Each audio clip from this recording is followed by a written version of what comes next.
Lecture 14, The Lamb and His Followers, preached on Whitsunday. And I looked, and lo, a lamb stood on the Mount Sion, and with him 144,000, having his Father's name written in their foreheads.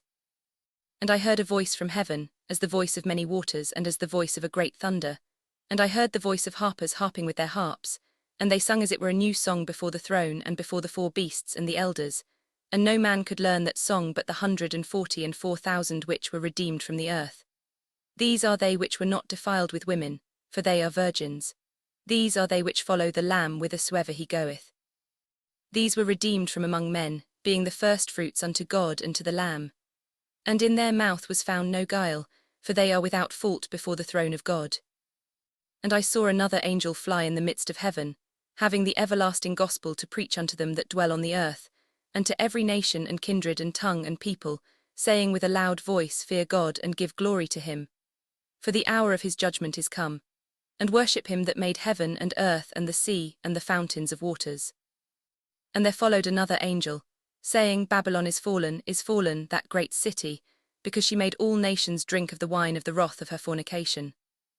And the third angel followed them, saying with a loud voice, If any man worship the beast and his image, and receive his mark in his forehead or in his hand, the same shall drink of the wine of the wrath of God, which is poured out without mixture into the cup of his indignation. And he shall be tormented with fire and brimstone in the presence of the holy angels, and in the presence of the Lamb. And the smoke of their torment ascendeth up for ever and ever. And they have no rest day nor night, who worship the beast and his image, and whosoever receiveth the mark of his name. Here is the patience of the saints, here are they that keep the commandments of God and the faith of Jesus. And I heard a voice from heaven saying unto me, Right, blessed are the dead which die in the Lord from henceforth. Yea, saith the Spirit, that they may rest from their labours, and their works do follow them. Revelation 14, 1-14. This vision recalls the one in the 7th chapter. When the angels were going forth with their trumpets to prepare for the fall of the accursed city, another angel was seen sealing 12,000 of every tribe of Israel with the seal of the living God. The names of the tribes which were so carefully and formally enumerated there do not appear again here, but the total number of the sealed is the same. The place Mount Sion connects them with the chosen people. There are, however, 2 new circumstances. These 144,000 are about the Lamb, and they are signed with their Father's name. I would especially call your attention to the resemblance between these visions, and to the difference between them on this day. Whitsuntide, it seems to me, throws a clear light upon the whole subject, and in turn receives a light from the Apocalypse. 1. The Feast of Pentecost was strictly a Jewish feast, though it was a thanksgiving for the gifts of the common earth. Those who came to it recognized Jerusalem as their center. The apostles at this Pentecost spoke to them of a son of David, and of David himself. The wonder which struck all ears and hearts was that Galileans should be able to hold converse with Jews dwelling in all the different heathen cities, respecting the works of the God of Abraham. Those who received the Spirit felt that they were no longer a divided people, scattered among the heathen, but a family which no separation of place could put asunder. They were indeed children of Abraham, because they were children of God. Though they might be only a remnant of Israel, though the majority of their countrymen might continue to call him whom they reverenced as a divine king a malefactor and blasphemer, they represented a united Israel. The nation which the sects were destroying lived in them. 2. And yet the ascended king was shewn to be the king of the Jews, because he had conquered the death which held all men captive, because he could not stay in one earthly dwelling place. He must then be the king of men. However slow the apostles might be in learning that they were to proclaim him in that character, however important it was that there should be a period during which they were realizing their position as Jews, and showing their countrymen what was implied in that position, it was inevitable that events would break down the barriers which they could not break down. Their fellowship was essentially a human fellowship. 3. It was human because it was divine. Before Christ left them he had said, I ascend to my Father and your Father, to my God and your God. And now he sent them the promise of this Father. That promise he had himself interpreted to be the gift of another Comforter, who should abide with them forever, a Spirit of truth, one who should teach them of him and of his Father. The new name with which they were sealed was a name which Gentiles as much as Jews had been feeling after. The awful words, the Lord thy God is one Lord, seemed to put all those who had been associating human thoughts and feelings with God at an immeasurable distance. Now, when the highest manifestation of the glory of God was in one who had taken flesh and become man. Now, when a spirit had been given who could teach them most to magnify God by most magnifying his image. Now the hope of the Greek might be fulfilled as much as that of the Israelite. The kingdom of heaven could embrace both. The unity of God repelled none, attracted all. For these sealed members of the different tribes are now gathered on Mount Sion, around the Lamb. The place indicates that they represent the continuity of the Jewish family, but the Lamb who bore the sins of the world indicates that they are no longer members of tribes, that their center is no longer in Jerusalem. The insect has passed through its stages of egg and caterpillar and chrysalis. It has become winged. It can soar to heaven, or light upon any leaf or flower of earth. The chosen nation has expanded into the church of the universe. It is a witness that men are not fatherless, are not servants of a beast. It declares them to be redeemed and united in a living and glorified head. Perhaps you say that the next words contradict this assertion. Let us consider them. And I heard a voice from heaven, as the voice of many waters and as the voice of a great thunder. And I heard the voice of harpers harping with their harps, and they sung as it were a new song before the throne and before the 4 beasts and before the elders. And no man could learn that song but the 144,000 which were redeemed from the earth. These are they which were not defiled with women, for they are virgins. These are they which follow the Lamb whithersoever he goeth.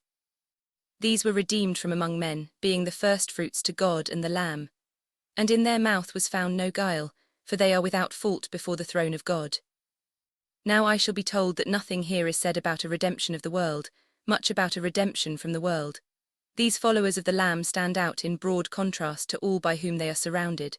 Their great blessing is that the habits of the world are not their habits. Their song cannot be learnt or understood by any but themselves. The world is lying in wickedness, worshipping a beast and his image. They are faultless. These remarks are obvious and true. What inferences should be deduced from them? Many have been deduced. Christians are redeemed from the earth. What can that signify but that the earth is a vile, unclean thing with which they have nothing to do? The habits of Christians are not to be the habits of the world. What can that signify but that they should keep themselves as much as possible to themselves, that they should preserve the purity and virginity of their souls by not mixing with those who are corrupted? They have songs of their own. What can that signify but that God has given them an inheritance from which men generally are shut out? In later times these conclusions have appeared to many religious men so inevitable, that in all countries of Christendom, Protestant as well as Romish, they have been made the groundwork of different systems of action. One sect or one order after another has arisen to proclaim them, to denounce former orders and sects for neglecting them, to illustrate them in their own practice.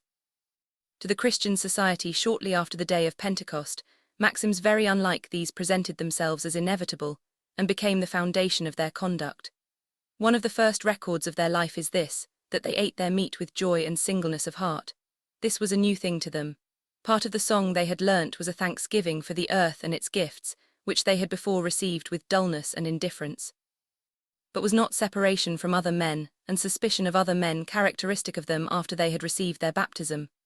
If it had been, that would have been no special distinction from the world in which they had dwelt. Each of the Jewish sects cultivated this separation, cherished this suspicion. The most popular sect acquired its religious reputation by the distance at which it kept those who did not accept its decrees. The Christians would at once have been recognized as proving their title to be a Nazarene sect if they had followed this precedent. They could not follow it, because the principle of their profession was that they should follow the Lamb whithersoever he went. He had not gone in this direction at all.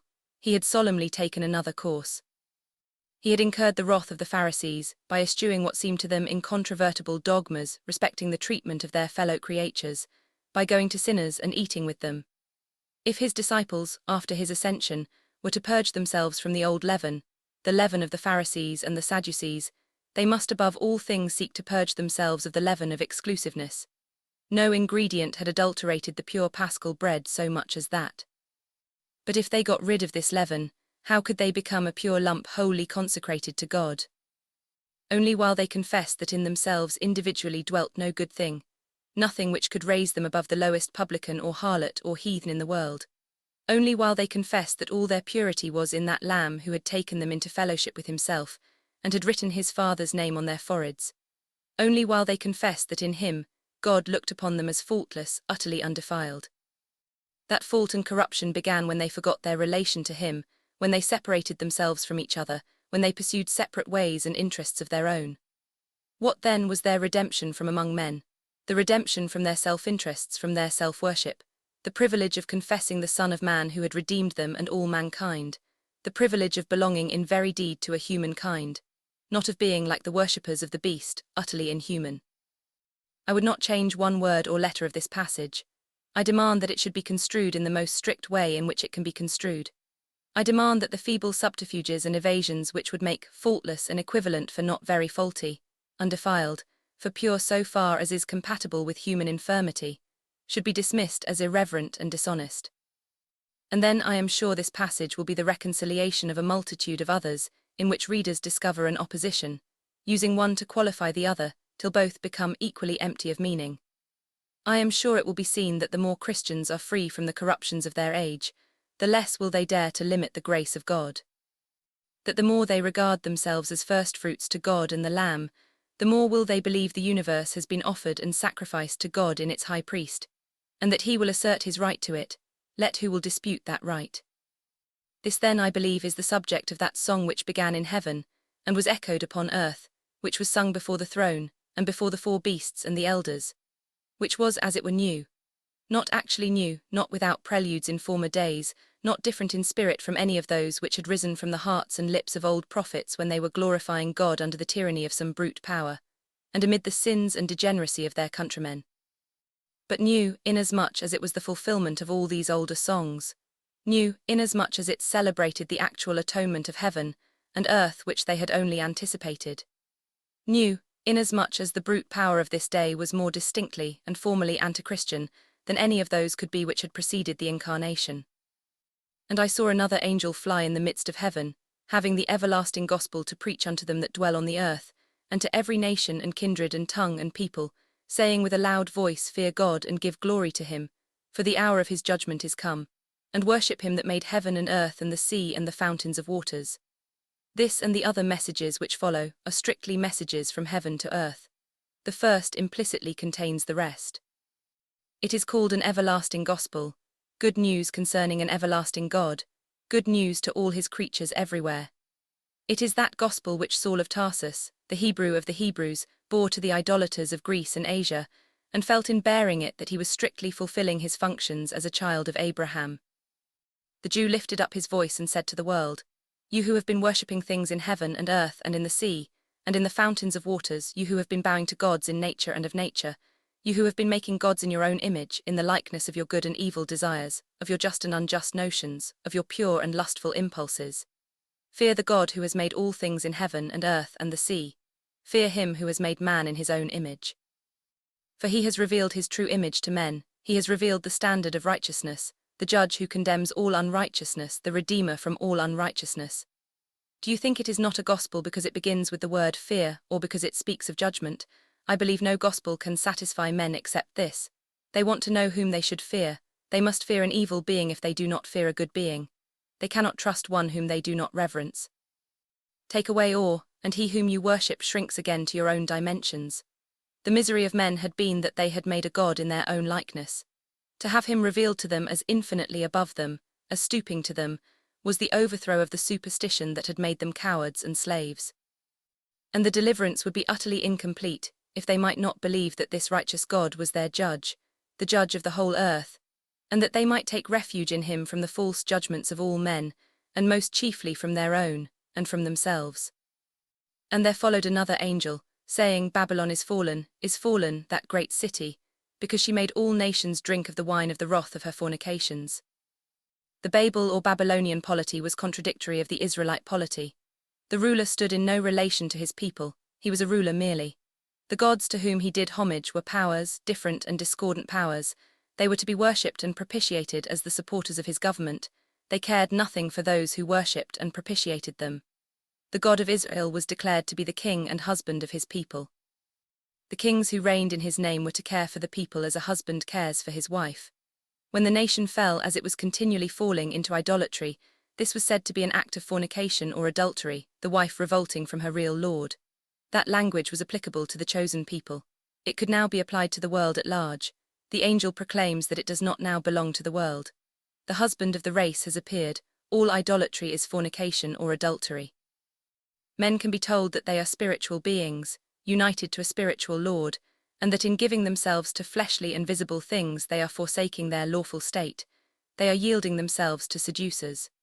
This was involved in the revelation of the Son of Man, and therefore there was involved in it the downfall of the system of idolatry, of the whole Babel polity. Widely as it had spread, mighty and subtle as were its influences over every tribe and nation, the day when the man-child was born, when the true head of man, the true bond between heaven and earth was discovered, that was the day of its doom. Already in the Roman Empire there were signs how the system was cracking and falling to pieces. It could not sustain the tyranny which depended upon it, the tyranny could not sustain it.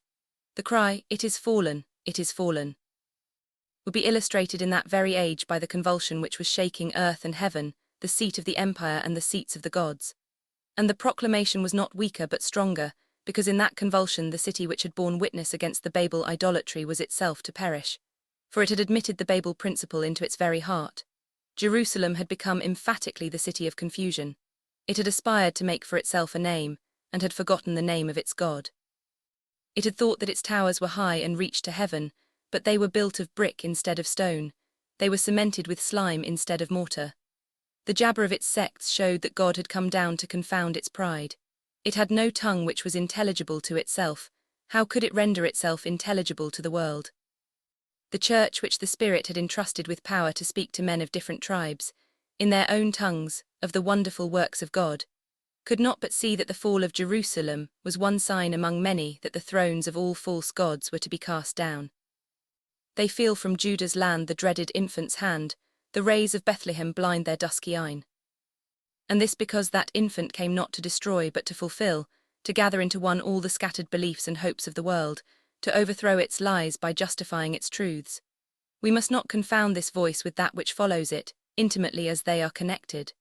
The Babel society, considered in itself, is based upon the worship of a number of persons, but these are always aiming at a mock unity. The beast, which was described in the last chapter, is that concentration of what is brutal in the others, that exclusion of what is human. And the third angel followed, saying with a loud voice, "If any man worship the beast and his image, and receive his mark in his forehead or in his hand, the same shall drink of the wine of the wrath of God, which is poured out without mixture into the cup of his indignation. And he shall be tormented with fire and brimstone in the presence of the holy angels, and in the presence of the Lamb. And the smoke of their torment ascendeth up for ever and ever. And they have no rest day nor night, who worship the beast and his image, and whosoever receiveth the mark of his name."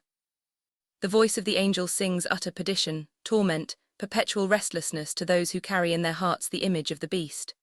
Why? Because the eternal God has manifested his image to men, has claimed them as formed in that image, has promised his Spirit to write his name on their hearts. The worship of the beast is the degradation of spiritual beings into beasts, a degradation which involves an anguish that only spirits can know, a sense of something lost, endless discontent with that which has been exchanged for it, the undying worm of the conscience, the envy and hatred possessing and governing creatures formed for fellowship and love. Some dream of this misery may be traced in the lamentations of the companions of Ulysses when they had tasted the cup of Circe, and had been transformed by her wand. The feeling of the exile will be always saddest in proportion to the beauty of the home from which he has wandered. The intellectual Greek had a perception of the meanness of swinish existence, which the savage could not have.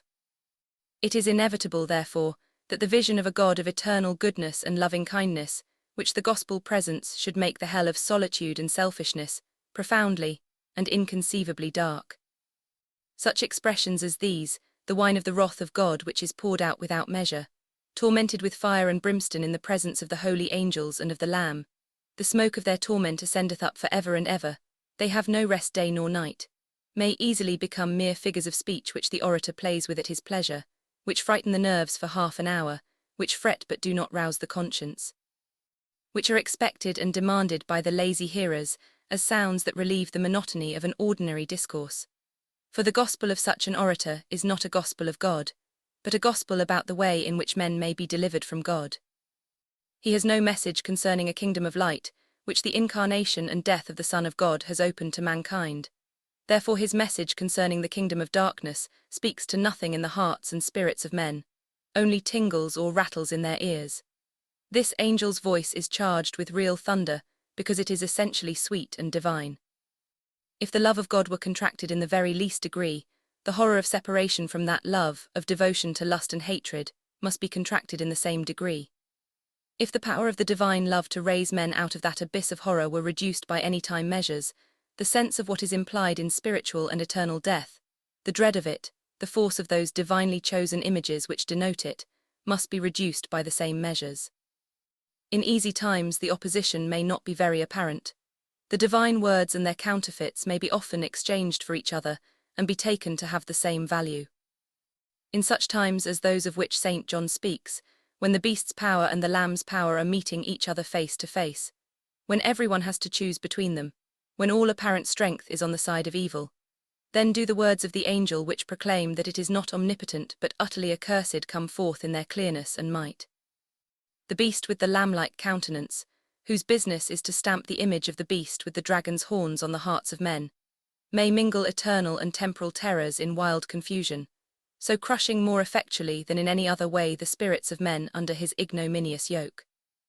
The messenger of God knows in that day that he is to set forth, in straight and broad words, the spiritual and eternal perdition which is involved in the service of a false and cruel power, if so he may turn men to the conqueror of that power, if so he may convince them that the Redeemer is stronger than the destroyer, and that there are no chains that the one can forge which the other cannot break. The words that follow are familiar to us out of their context. It is important that we should know them in their context. Here is the patience of the saints. Here are they that keep the commandments of God and the faith of Jesus. And I heard a voice from heaven saying unto me, Write, Blessed are the dead which die in the Lord from henceforth. Yea, saith the Spirit, that they may rest from their labours, and their works do follow them. What has the patience of the saints to do with that announcement respecting the worshippers of the beast which we heard just now? My brethren, to believe that the devil is not the Lord of the world, that he cannot give the kingdoms of it to whom he will, is hard at all times, intensely hard in those times when evil and brute power has established its ascendancy, and the world is crying after it. Then it seems but the confession of an obvious fact to admit this dominion of the enemy of man. Nay, it will be asserted by some as a pious duty to hold this faith. Christ is to reign hereafter, but at present the earth is given up to the dragon. I deem it impossible, while we think this, that we should not do some homage, yes, continual homage to that power which we suppose is uppermost.